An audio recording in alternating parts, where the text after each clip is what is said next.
68% जो पॉपुलेशन आज इंडिया में है वो एग्रीकल्चर सेक्टर कृषि के साथ में जुड़ी हुई है। अगर आप एक किसान भाई को अगर कन्विंस करते हैं और उसे अपनी प्रोडक्ट्स के बारे में बताते हैं, तो वो अगले 3 सीज़न मतलब 1 साल के 3 सीज़न और अगले 10 साल तक आपका कस्टमर बना रहेगा, आपका रीपर्चेज़ का प्रॉब्लम इससे सॉल्व हो सकता है और वो कन्विंस किसान आपके लिए काम कर सकता है, अपने लिए भी काम करेगा, आपके लिए भी काम करेगा। हम किसी भी इंटरनल मार्केट में इजीली पेनिट्रेट हो सकते हैं, हम जा सकते हैं इंटीरियर मार्केट में। ये मार्केट जहां पर कोई भी कंपनी आज तक नहीं गई है, अनटच मार्केट है, नीश मार्केट है। यहाँ पर हमें किसी भी प्रकार की कोई कंपटीशन नहीं रहेगी। हमारे कोई भी दवाई किसी भी कंपनी के साथ में कंपेरेबल नहीं है। हम यूनिक है, हम हैं। और आज जिस इंडस्ट्री में हम जा रहे हैं वो दुनिया की सबसे बड़ी इंडस्ट्री है, इंडिया की सबसे बड़ी इंडस्ट्री है। अगर हम आप अभी स्क्रीन पर देख रहे हो तो जो इंडस्ट्री में हम कदम रखने जा रहे हैं वो इंडस्ट्री 2,50,000 मिलियन यूएस डॉलर की है। 2,50,000 मिलियन यूएस डॉलर की कितनी बड़ी इंडस्ट्री है इंडियन पेस्टिसाइड मार्केट में जिसमें हम एंटर करने जा रहे हैं। आगे की स्लाइड में हम देखेंगे कि जो फिगर हमने 2,50,000 मिलियन यूएस डॉलर की देखी थी, उसमें आज हमारे लिए जिसमें हम बायो पेस्टिसाइड सेगमेंट में हम हमारी गिनती होती है, तो 2018 में हम लोग 45% केमिकल पेस्टिसाइड के लिए था और हमारे लिए 55% मार्केट शेयर था। इसका मतलब हम 50% से ज्यादा मार्केट शेयर आज कैप्चर कर सकते हैं। ये हमारी कैपेसिटी है और इसमें हमारे लिए कोई कंपटीशन नहीं है। इंडियन पेस्टिसाइड मार्केट में अगर हम सेगमेंट्स करें तो हम इंसेक्टिसाइड, फफूंदनाशक या खरपतवार या फिर अदर सेगमेंट में हम अगर देखेंगे तो कीटनाशक 53% का सेल होता है, फफूंदनाशक का 25% होता है, हर्बिसाइड्स का 18% होता है और अदर्स का 4% होता है।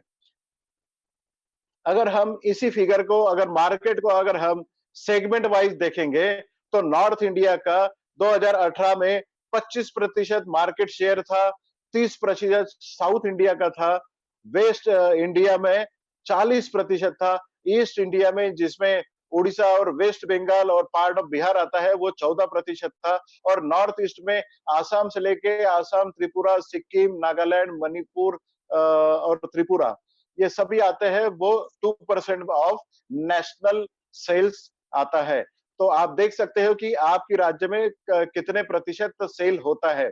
अगर हम मुख्य राज्य अगर देखेंगे जिसमें सेल बहुत ज्यादा होता है तो हम कहेंगे कि 30% सेल जो है आंध्र और तेलंगाना मिलके होता है, महाराष्ट्र में 20% होता है, पंजाब में हम 16% होता है, एमपी और छत्तीसगढ़ हम 13% कर सकते हैं, कर्नाटका में हम 11% और गुजरात 10% होता है। ये मुख्य राज्य है जिसमें हमारी ये पूरी फिगर को डिवाइड किया जा सकता है। आप जिस क्षेत्र में आते हैं उस क्षेत्र को आप देख सकते हैं कि आपकी फिगर किस तरीके से बिजनेस आप कर सकते हो। आगे बढ़ेंगे कि किस स्लाइड कौन सी क्रॉप में हम लोग कितने प्रतिशत काम कर सकते हैं। अगर वो वाली figure 2,50,000 US million US dollar की फिगर कौन सी क्रॉप में कौन से खेती में सबसे ज्यादा होती है तो चावल की खेती में आपको 18% होता है, सबसे ज्यादा कपास की खेती में 40% इसका इस्तेमाल होता है, फ्रूट्स एंड वेजिटेबल की खेती में 20% होता है, serial pulses and oil seeds में दालें और तेल की किस्मों के लिए आप 10% होता है, प्लांटेशन का और मसाले जो क्रॉप होते हैं वो 7% होता है, शुगर केन में 5% होता है जिसमें महाराष्ट्र, कर्नाटका एंड यूपी का समावेश किया गया है। ये बताने की कोशिश ये थी कि आपके राज्य में किस प्रकार का कृषि होता है, किस प्रकार के कौन से क्रॉप किए जाते हैं, उस क्रॉप में आप किस तरह से बिजनेस को आगे बढ़ा सकते हैं, कितना बड़ा मार्केट आपके लिए है। भाई एग्रीकल्चर बिजनेस, हमने एग्रीकल्चर का बिजनेस क्यों करना चाहिए? आज की अगर परिस्थिति अगर आप देखोगे तो आज की प्राथमिकता भोजन है, स्वास्थ्य है, विष मुक्त पौष्टिक भोजन है, जो कि केमिकल फर्टिलाइज़र और केमिकल पेस्टिसाइड से या दवाइयों से बिल्कुल पॉसिबल नहीं है। दुनिया जहर मुक्त भोजन के लिए आज पूछ रही है, world is asking for poison free food. वो आज हम एक्सपोर्ट में भी अगर उतरना चाहते हैं तो डेफिनेटली हम ऑर्गेनिक प्रोडक्ट्स का अगर इस्तेमाल करते हैं तो ये हम किसान भाइयों को बता सकते हैं कि अपने प्रोडक्ट्स ऑर्गेनिक सर्टिफाइड है और ऑर्गेनिक खेती के लिए उपयुक्त है, इसमें हम इस्तेमाल कर सकते हैं। आज पूरी भारतवर्ष में ही नहीं, पूरी दुनिया में सबसे बड़ा और प्राथमिक वाला बिजनेस आज एग्रीकल्चर है। खाने के लिए खाना चाहिए और वो भी पौष्टिक चाहिए। उसके लिए आज एमआई लाइफस्टाइल भी खुद वचनबद्ध है, जो किसान भाइयों के सर्विसेज में लगातार जुड़ा हुआ है। किसानों की आज मांग है, जो आज वो घर से बाहर नहीं निकल सकते हैं। आज गलियों चौराहा में पूरी तरीके से बंद पड़ा हुआ है, तो हम लोग अपनी सेवाएं, अपना नॉलेज और अपने उत्पाद जो है उसकी दरवाजे पे अगर हम लेके जाए, तो इससे अच्छी कोई बात हो नहीं सकती है। यही आज किसान की प्राथमिकता है और उसकी मांग है। एग्रोकेयर अम्ब्रेला में आज हम क्रॉप प्रोटेक्शन में, पीक संरक्षण में 7 प्रोडक्ट हमने दिए हैं और क्रॉप न्यूट्रिशन में 3 प्रोडक्ट दिए हैं। ऐसे 10 प्रोडक्ट हमने आज तक दिए हैं। हमने पिछले 2 दिनों में 3 और 3 6 प्रोडक्ट्स के बारे में हमने जानकारी ली है। क्रॉप प्रोटेक्शन में पीक संरक्षण सेगमेंट में हमने बीपीएच बस्टर के बारे में जाना है, ट्रिपाइट के बारे में जाना है, प्लांट एस्कॉर्ट के बारे में जाना है, व्हाइट क्रश के बारे में जाना है, फंगी कवच के बारे में जाना है, भू अस्त्र के बारे में जाना है। एक आने वाले दिनों में कल हम वायरस के बारे में जानेंगे। क्रॉप न्यूट्रिशन में हम 3 प्रोडक्ट दे रहे हैं, ग्रो मैजिक या माई स्प्रे और मॉडिफाई। इसमें से ग्रो मैजिक हम आज देखने जा रहे हैं और मॉडिफाई के बारे में हम आज जानेंगे। Next slide. हमारी दवाइयाँ क्या है? जैसे हम हर बार कहते हैं कि हमारी दवाइयों में किसी भी विष का अंश नहीं है और हमारी दवाइयाँ अपना एंसेंट नो हाउ मतलब पूछते ही नहीं, जो हमारा नॉलेज है, जिसे हम आयुर्वेदा कहते हैं। आयुर्वेदा का एक सेगमेंट है वृक्ष आयुर्वेदा। वृक्ष आयुर्वेदा के कंसेप्ट को लेके हमने मॉडर्न एग्रीकल्चर के लिए कुछ ऐसी नायाब दवाइयाँ बनाई है जिसका आज कोई जवाब नहीं है। जैसे आप सभी जानते हैं कि पूरी दुनिया में आज कोरोना वायरस से जो लोग प्रताड़ित हुए हैं, वो सब आज आयुर्वेदा पे विश्वास रख रहे हैं। आयुर्वेदा की मांग हो रही है। पूरी दुनिया ने आयुर्वेदा का लोहा जाना है। इसी तरीके से एग्रीकल्चर में भी हम आयुर्वेदा का लोहा आज दुनिया को दिखा रहे हैं। पिछले कुछ सालों से हमने ये लोहा दुनिया को दिखाया है, भारतवर्ष ने दिखाया है, तो हम लोग आगे भी अपना आयुर्वेदा का लोहा एग्रीकल्चर के लिए बताते रहेंगे। अगर हमारी दवाइयों में किसी भी प्रकार का कोई विष का अंश नहीं है, तो कीड़े हमारी दवाइयों से कैसे मरते हैं? सबसे बड़ा सवाल आपके दिमाग में आ सकता है। तो जवाब मैं देने जा रहा हूँ। कृपया ध्यान देके आप इसको देखिए और समझिए और ये 4 पॉइंट प्रोग्राम अपनी दिमाग में बिल्कुल फिक्स करिए कि कोई भी किसान भाई अगर आपको पूछे कि आपकी दवाई से कीड़ा मारा जाता है, तो नहीं, कीड़ा अपने आप मरता है। हमारी दवाइयों में किसी भी प्रकार का विष का अंश नहीं है। तो कीड़े कैसे मरते हैं? जब भी हम पौधों के ऊपर में अपनी दवाइयों का छिड़काव करते हैं, छिड़काव करने के बाद में कीड़ा अगर अपनी पौधे के ऊपर आता है, कुछ खाने की अगर कोशिश करता है, फल खाता है, फूल खाता है या फिर कोई भी पौधे का पार्ट खाता है, तो वो पार्ट उसकी कीड़े के पेट में चला जाएगा। तो वो जाने के बाद में उसके कीड़े के ऊपर में 4 पॉइंट प्रोग्राम होगा। पहला इफेक्ट उसकी शरीर पे ये होगा कि उसके गले में जो मैंडिबल्स होते हैं, जैसे ह्यूमन बीइंग में टॉन्सिल्स होते हैं, कीड़े के गले में मैंडिबल्स होते हैं, वो मैंडिबल्स चोकअप हो जाते हैं। इसका मतलब गला चोकअप हो जाता है। इसके बाद वो खाने के लायक नहीं रहता है, गले के अंदर कोई भी चीज नहीं उतरेगी। दूसरा इफेक्ट ये होता है कि उसके ब्रेन के ऊपर में नर्वस सिस्टम का ब्रेकडाउन हो जाता है, मतलब ब्रेन उसका रुक जाता है। तीसरी बात उसका ये होता है कि उसे उसकी बॉडी को पैरालिसिस का अटैक आता है।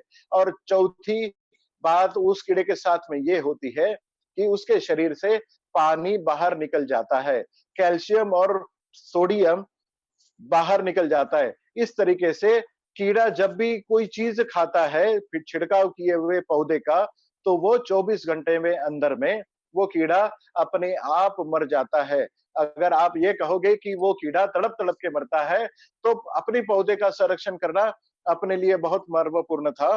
तो इस तरीके से कीड़ा मर जाता है।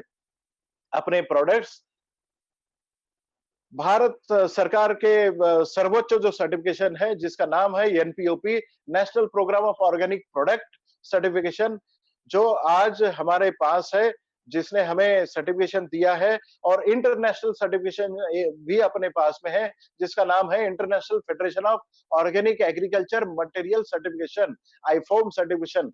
एनपीओपी और आईफॉर्म सर्टिफिकेशन लेने वाली भारतवर्ष की या फिर दुनिया के सबसे पहली कंपनी, जिसका नाम है यम्मा लाइफस्टाइल, हम एग्रीकल्चर में काम करते हैं, सबसे पहली कंपनी है। हम आज जो मई में ये ट्रेनिंग ले रहे हैं, ये बहुत सही और सटीक समय पे हम ट्रेनिंग ले रहे हैं, क्योंकि मई के महीने में आज पंजाब, हरियाणा, हिमाचल प्रदेश, राजस्थान, जम्मू एंड कश्मीर का बिजनेस ऑलरेडी स्टार्ट हो चुका है।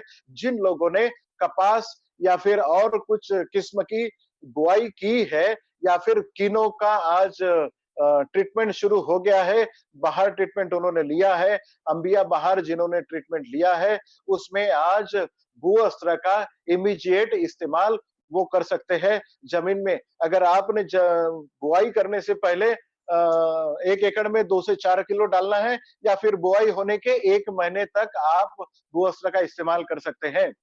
जून में Gujarat, Maharashtra, MP, UP, Uttarakhand, Chhattisgarh, Jharkhand, part of Bihar, Orissa, West Bengal, Karnataka का कुछ पार्ट, आंध्र प्रदेश, तेलंगाना, तमिलनाडु और केरला, इस राज्यों में कपास, सोयाबीन, मिर्ची, वेजिटेबल्स, बैंगन या फिर ओनियन या फिर आपका संतरा या मौसम्बी, केला या फिर चावल की खेती, इन सभी किस्मों की खेती खरीफ सीजन के लिए इस राज्यों में शुरुआत होने जा रही है। तो हम बहुत सही समय पर आज भू अस्त्र का इस्तेमाल कर सकते हैं। जहां-जहां पर खेती की शुरुआत होगी, बुआई होगी, उसी समय कोई भी खातर के साथ में फर्टिलाइजर के साथ में इसको मिला के हम डाल सकते हैं।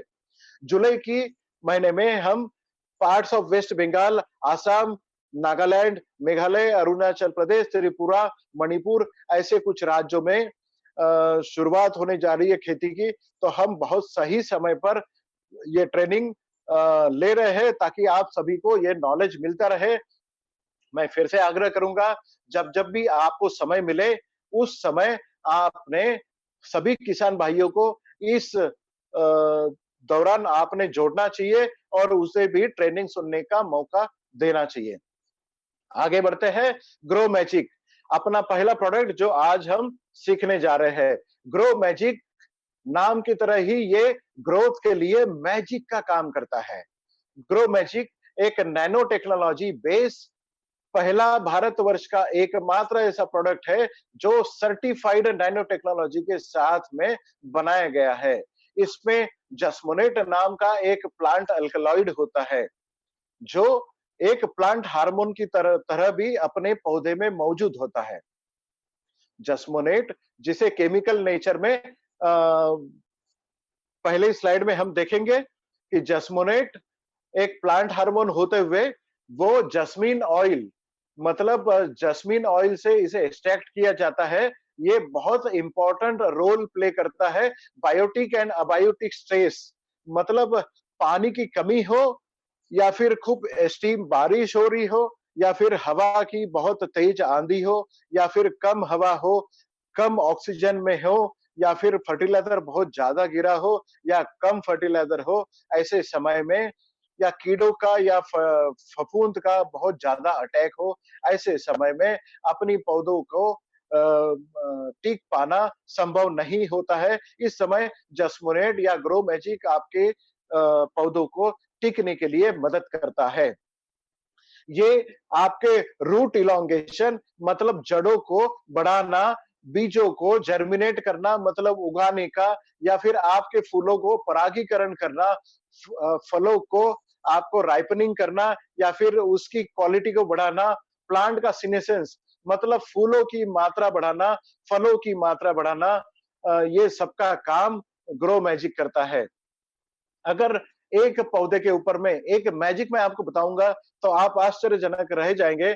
अगर पौधे के ऊपर में एक पत्ते के ऊपर में अगर कीड़ा आता है तो वो पत्ता दूसरे पत्ते के ऊपर में एक सिग्नल भेजता है कि आपकी पौधे के ऊपर में किसी कीड़े का अटैक हुआ है, जागृत हो जाओ। ये काम पौधे में ग्रो मैजिक करता है। मतलब पौधे में सिग्नलिंग करने का काम ग्रो मैजिक करता है। आपके फूलों का डेवलपमेंट, मादा फूलों की संख्या बढ़ाना, फूलों का एंथर डेवलपमेंट, डेhiscence, female organ stigma development, filament elongation, jasmonate, ये सब काम करता है। जड़ों की सफेद जड़ों को बढ़ाना, न्यूट्रिएंट्स को नीचे से ऊपर ले जाना, जड़ों को मजबूत करना, तनों को मजबूत करना, फूलों की, फलों की या फिर पत्तों की संख्या बढ़ाना, उसे लंबा और चौड़ा करना या फिर उसे बहुत हरा करना, ये सब बातें आज ग्रो मैजिक करता है।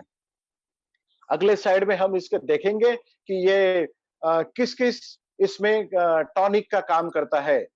तो ये जड़ों की ग्रोथ के लिए या फिर जड़ों को बढ़ाने के लिए काम करता है। शुरुआती अवस्था में जब शिशु पौधा होता है, उसको बढ़ाने का काम ग्रो मैजिक करता है। जब ग्रो मैजिक अपने शरीर को बनाता है, तो उसकी फ्रूटिंग ब्रांचेस और ब्रांचेस बढ़ाने का काम वेजिटेटिव ग्रोथ में होता है।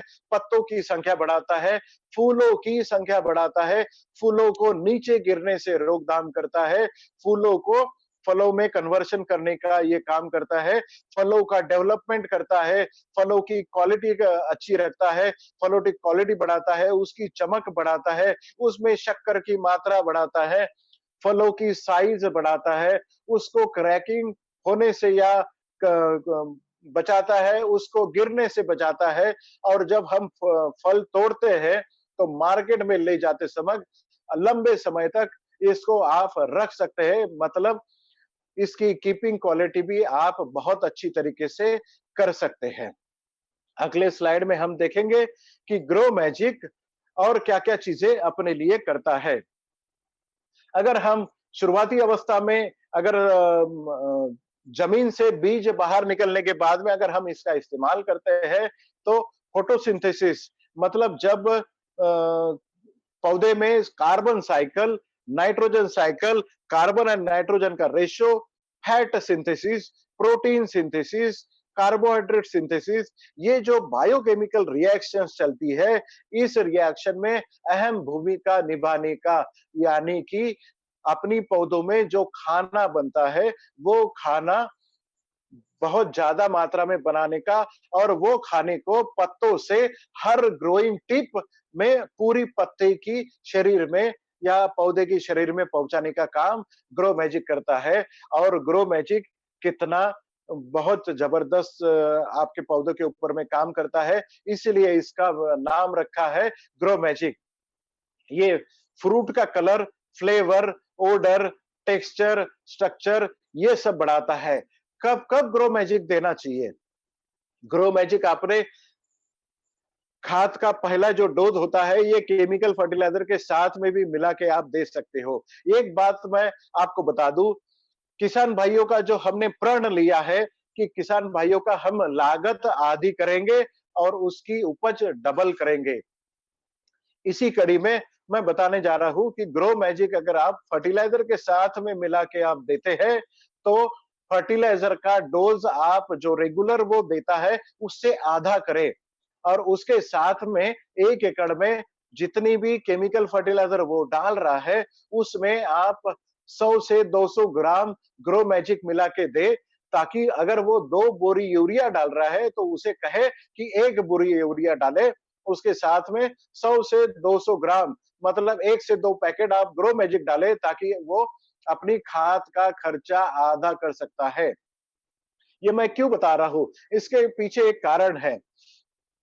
अगर ग्रो मैजिक बिना आप अगर खाद अगर जमीन में डालते हैं, तो जमीन में खाद माइक्रोब जो होते हैं जमीन में, वो आपकी खाद को आपके पौधों को, जड़ों को मिलाने के लिए सिर्फ 8% 0.8% काम करता है। इसका मतलब 100 किलो अगर यूरिया आप डालते हैं, तो सिर्फ और सिर्फ 80 ग्राम यूरिया आपकी जड़ों को, आपकी पौधों को मिलता है।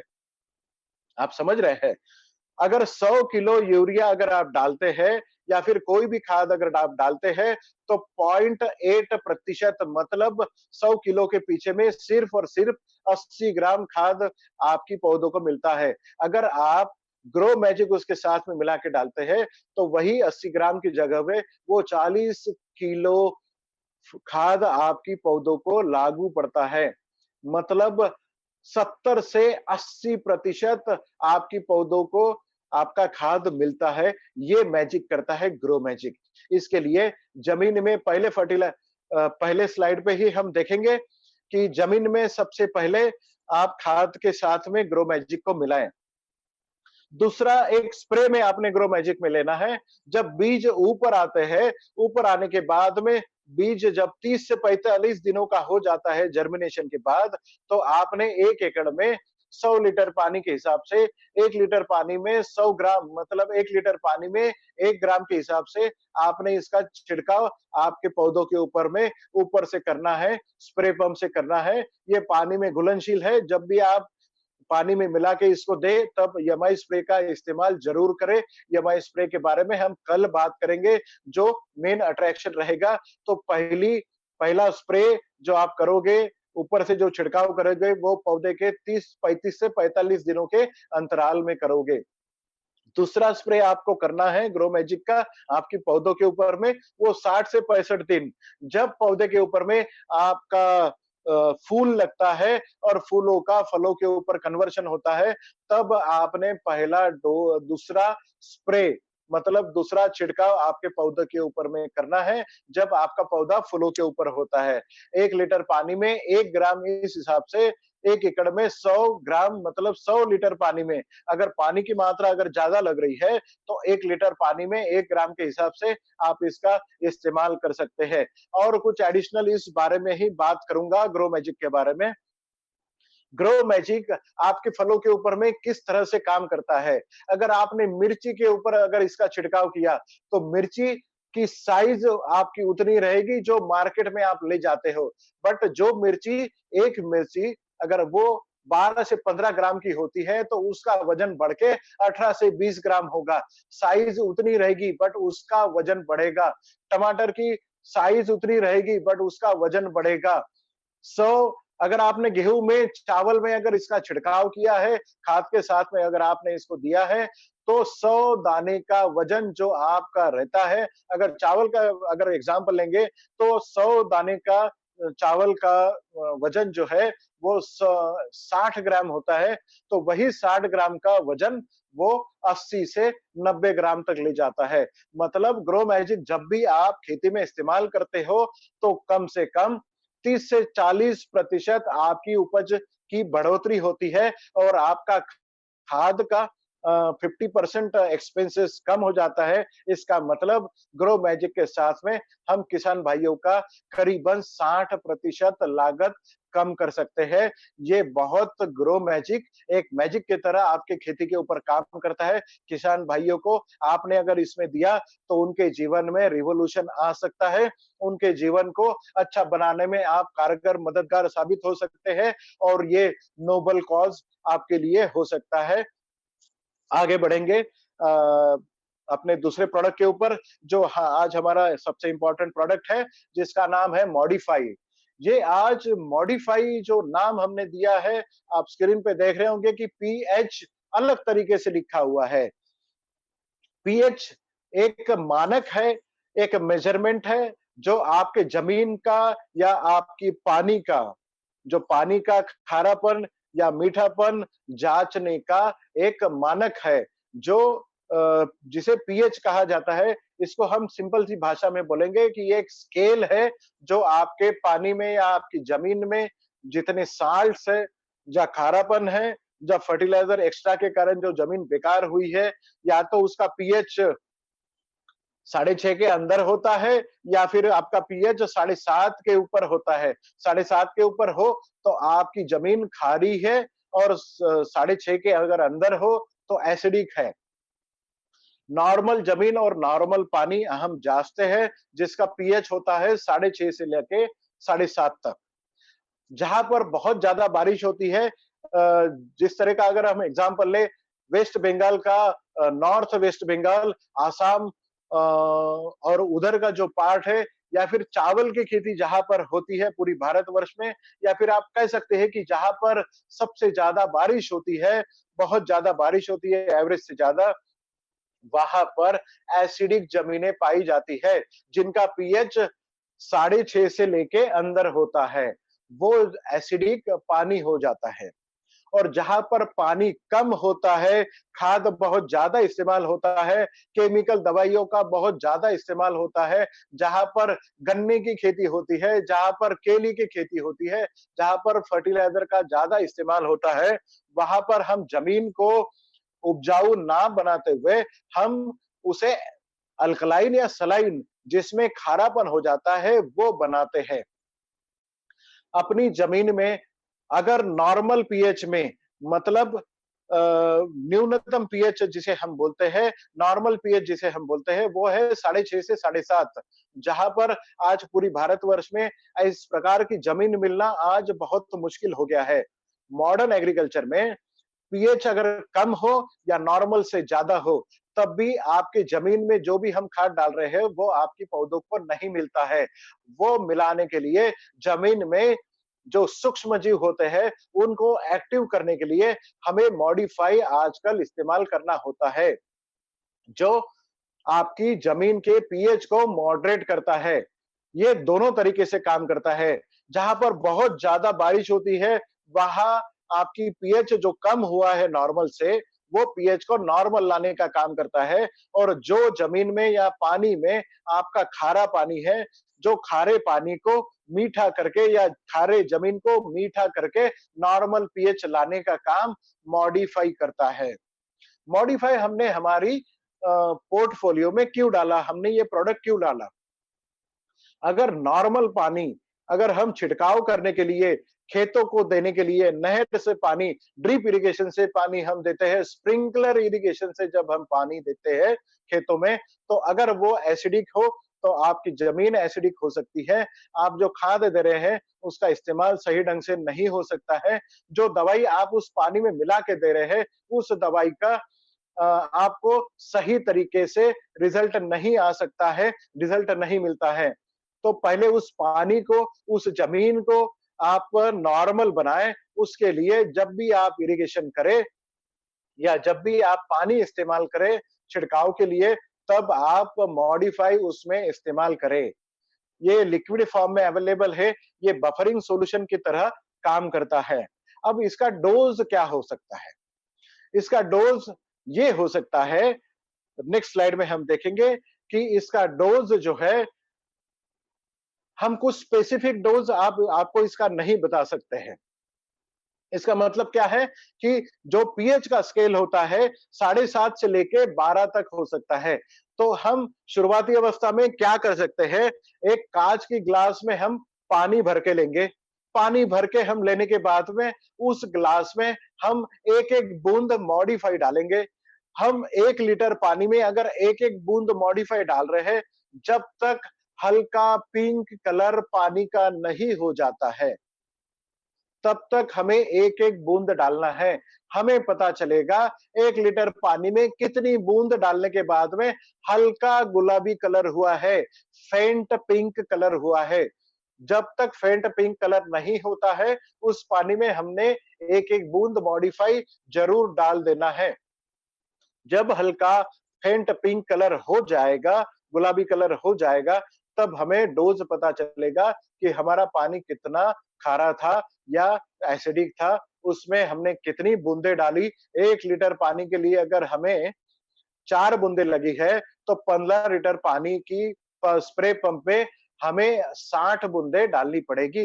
1 बूंद 1 एमएल का होता है, मिली का होता है, तो 60 मिली या 60 एमएल हमें वो डोज़ हो गया।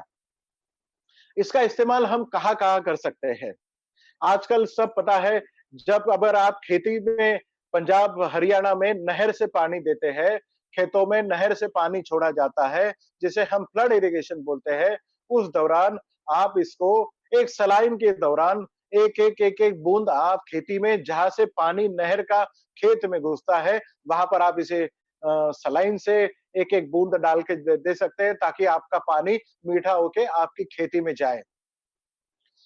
ड्रिप और स्प्रिंकलर इरिगेशन में जो लोग पानी दे रहे हैं, टपकन इरिगेशन सिस्टम में जो पानी दे रहे हैं, उन लोगों को ये समझना चाहिए कि जब पानी दे रहे हैं, जो इरिगेशन वाटर स्टोरेज टैंक है, उसमें आपको मॉडिफाई उतने एमएल में या उतनी बूंदों में आपको टैंक में डालना है, ताकि पानी मीठा हो जाए और मीठा पानी ही आपकी खेतों में जाए, ताकि आप जो दवाइयाँ जमीन में दे रहे हैं या खाद जमीन में दे रहे हैं या लिक्विड फर्टिलाइजर जो जमीन में दे रहे हैं या फिर अन्य तरीके से जो आप चीजें टपकन सिस्टम से दे रहे हैं, वो बहुत अच्छे तरीके से आपकी पौधों को लगे और पौधे उसका इस्तेमाल कर सके।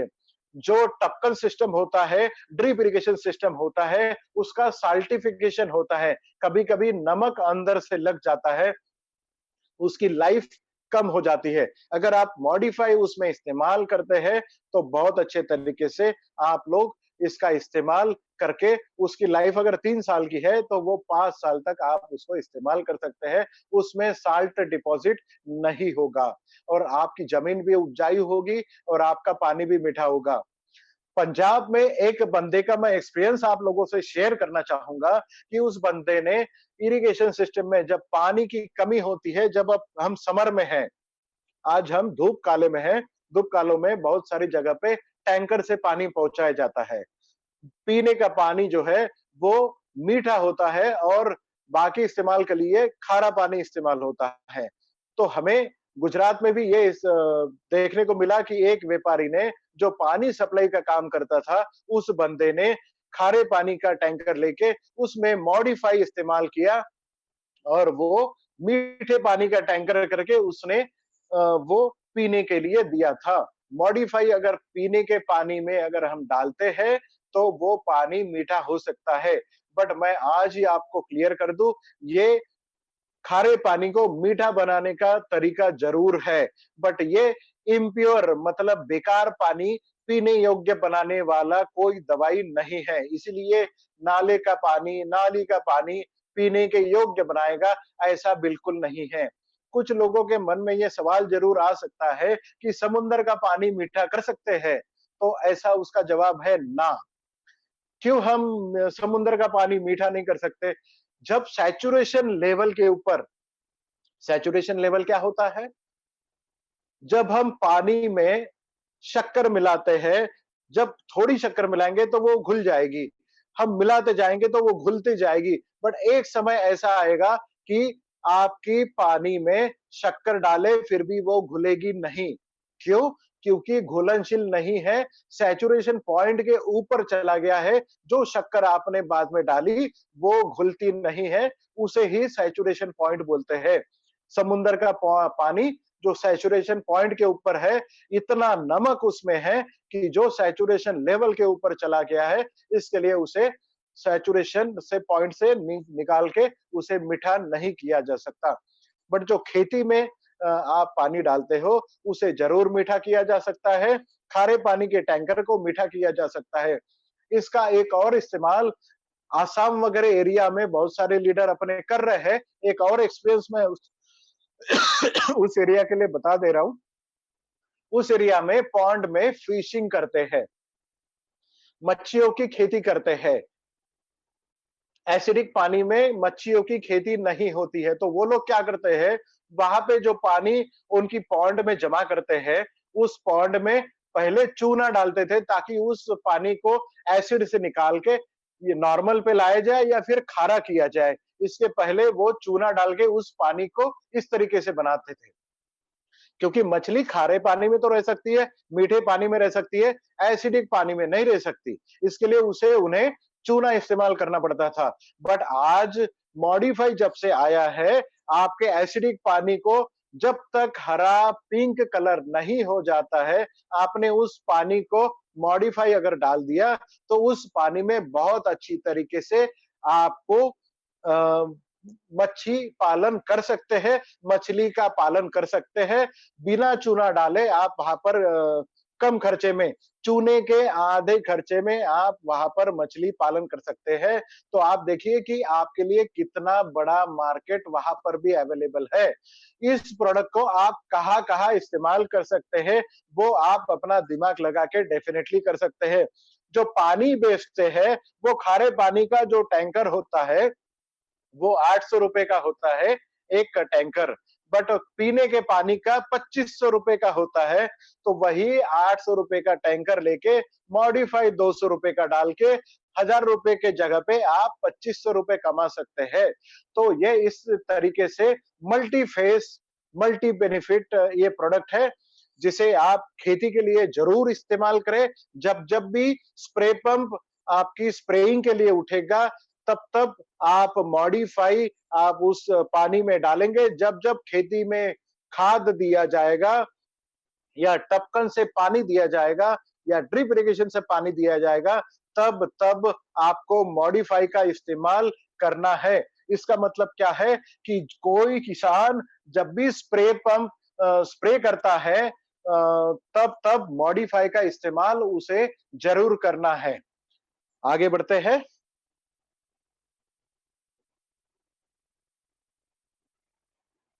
मॉडिफाई, ये सब बातें हमने आपको बता दी है कि मॉडिफाई का इस्तेमाल हमने कैसे और क्या हमने केयर लेनी चाहिए। हमने कभी भी मॉडिफाई पानी में एक एक बूंद करके डालनी है। जब तक लाइट रेड कलर या फिर हल्का गुलाबी कलर या हल्का लाल कलर जब तक नहीं हो जाता है, आपकी दवाई ने काम नहीं किया है, आपका खारा पानी मीठा नहीं हुआ है, ये आप लोगों ने समझना चाहिए। या फिर आपका एसिडिक पानी मीठा नहीं या नॉर्मल नहीं हुआ है, ये समझ लेना चाहिए। ये केयर आप लोगों ने जरूर लेना चाहिए। अगर आपको डेमोन्स्ट्रेशंस अगर लेने हैं, तो कांच के पानी में पीने का पानी लीजिए जो मीठा हो, उसमें 2 चम्मच नमक डालिए, अब उसको खारा कर लीजिए, चम्मच से मिला दीजिए, अब वो पीने योग्य नहीं है। आप एक-एक बूंद करके आपके खारे पानी में एक-एक बूंद करके डालिए, जब तक हल्का पिंक कलर नहीं हो जाता या लाल कलर नहीं हो जाता है, तब तक आपको उसमें डालना है। डालने के बाद में जब हल्का लाल या हल्का गुलाबी कलर आ जाएगा, तब आप उसे पी के देखिए। पीने के बाद में आपको पता चलेगा जो खारा पानी था पहले, वो मीठा हो गया। इसका मतलब आपकी दवाई ने काम कर लिया है। बहुत अच्छा इस्तेमाल आप इसका कर सकते हैं। मीठा भी पानी मीठा करने के लिए एक सवाल मुझे आया था कि हमारे कुएँ का पानी खारा है, तो क्या उसे मीठा किया जा सकता है? डेफ़िनेटली किया जा सकता है। कुएँ का पानी भी मीठा किया जा सकता है। शर्त एक ही है, आज आप मीठा कर लेंगे, बट ज़मीन में आपकी कुएँ में ज़मीन से पानी आते रहता है, वो खारा होता है। आज आपके कुएँ का पानी मीठा हो गया, रात भर में वही खारा पानी आके फिर से मीठे पानी को खारा कर लिया, फिर आपको दूसरे दिन डालना होगा। कुएँ का पानी पूरे कुएँ को मॉडिफाई ना डालते हुए, उसका पानी जब आप निकालोगे, तब उसमें आप मॉडिफाई का इस्तेमाल करें। हम आगे बढ़ेंगे। इंडिया एग्रो कस्टमर केयर का नंबर आपको मैं बताने जा रहा हूँ, जो आप लिख लें। कृपा करके मैं पिछले 2 दिनों से देख रहा हूँ कि आप अपना इंट्रोडक्शन देते हैं, हाय हेलो करते हैं। 8-10 कस्टमर केयर पे ऐसे भी कल मैसेज आए हैं कि कुछ लोगों का देहांत हो गया, उठावना था, या कुछ लोगों के घर में बच्चे वगैरह पैदा हो गए, तो उन लोगों ने वो वाली न्यूज़ कस्टमर केयर को दी। ऐसे जब कस्टमर केयर के नंबर होते हैं जो आपके सभी भाइयों के लिए, अपने लीडर लोगों के लिए, अपने किसानों को सर्विस देने के लिए होते हैं। आपकी शादी हो रही है, आपके यहाँ कुछ डेथ हुई हो रही है या फिर गुड मॉर्निंग, गुड इवनिंग के मैसेजेस इसके ऊपर में ना दें, क्योंकि ये एक लाइन है जो क्रैश हो सकती है, तो आपको सर्विसेज नहीं मिलेगी। कस्टमर केयर का नंबर सिर्फ और सिर्फ एग्रीकल्चर रिलेटेड सवालों के लिए है, उसका जवाब मांगने के लिए है। आप सवाल या जवाब मांगने के लिए सिर्फ और सिर्फ इंग्लिश और हिंदी इन दोनों भाषाओं का इस्तेमाल करें। कोई भी रीजनल लैंग्वेजेस का सवाल यहाँ पर एंटरटेन नहीं कर सकते हैं, क्योंकि वो रीजनल लैंग्वेजेस, चाहे वो गुजराती हो, मराठी हो या साउथ की कोई लैंग्वेज हो, बंगाली लैंग्वेज हो, आसामीज हो, पंजाबी हो, यहाँ पर किसी को समझता नहीं है। इन्हें सिर्फ अंग्रेजी या फिर हिंदी में आप सवाल पूछे। नंबर एक बार नोट डाउन कर ले, 7499567710, या फिर इंग्लिश में आप सुन ले, हिंदी में आप सुन ले, 7499567710। मैं फिर से रिपीट करूंगा, 7499567710, 7499567710। इस पे सिर्फ आप टेक्स्ट मैसेजेस या फिर व्हाट्सएप मैसेजेस ही लिखे। यहाँ पर कॉल बिल्कुल ना करें, कोई भी कॉल का जवाब यहाँ पर नहीं दिया जाएगा। सिर्फ और सिर्फ सवाल आपका एग्रीकल्चर रिलेटेड हो, कृषि के संबंध में ही हो। सिर्फ आपने हिंदी और अंग्रेजी का नाम लेना है। अपने ये सभी प्रोडक्ट जो आपको मिरेक्युलस प्रोडक्ट है, जो आपकी जिंदगी बदल सकते हैं, जो आपके रीपर्चेस के प्रॉब्लम आपके सॉल्व कर सकता है, जो आपके लंबे समय के लिए आपके साथ में रहेगा। किसान भाइयों की जिंदगी बदलने वाला है, आपकी जिंदगी बदलने वाला है, वो किसी भी ई कॉमर्स वेबसाइट से ना ले। सिर्फ और सिर्फ वो प्रोडक्ट अगर आप किसी भी वेबसाइट से लेंगे तो वो फेक हो सकते हैं। सिर्फ और सिर्फ अपने प्रोडक्ट्स, इंडिया एग्रो के प्रोडक्ट्स इंडिया शॉपी की वेबसाइट से ही आप परचेज करें, और आपके कोई भी ऑथराइज पीयूसी से या फिर अपने ऑथराइज इंडिया शॉपी की सेंटर से ही आप इसे ले और उसी का इस्तेमाल करें। वही ऑथेंटिक आपके लिए सोर्स है। कोई भी ई कॉमर्स वेबसाइट आप इस्तेमाल नहीं करें। अगली स्लाइड पे चलते हैं। अभी एक पोल होगा जिसमें आपको सिंपल से सवाल पूछे जाएंगे, जिसमें आपको कुछ सवाल ऐसे दिए जाएंगे जिसका जवाब सिर्फ हाँ या ना में आपको देना है। वो सवाल बहुत सिंपल रहेंगे। आप सभी को इसको पार्टिसिपेट करना है और जानकारी उसमें भरनी है।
पोस्ट करें।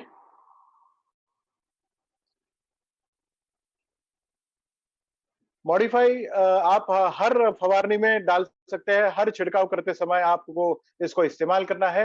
एक ही कंडीशन है, जब भी आप पानी लें, पहले उसको समझ लें कि आपका पानी किस तरीके का है और आप किस तरीके से आप इसको इस्तेमाल करेंगे।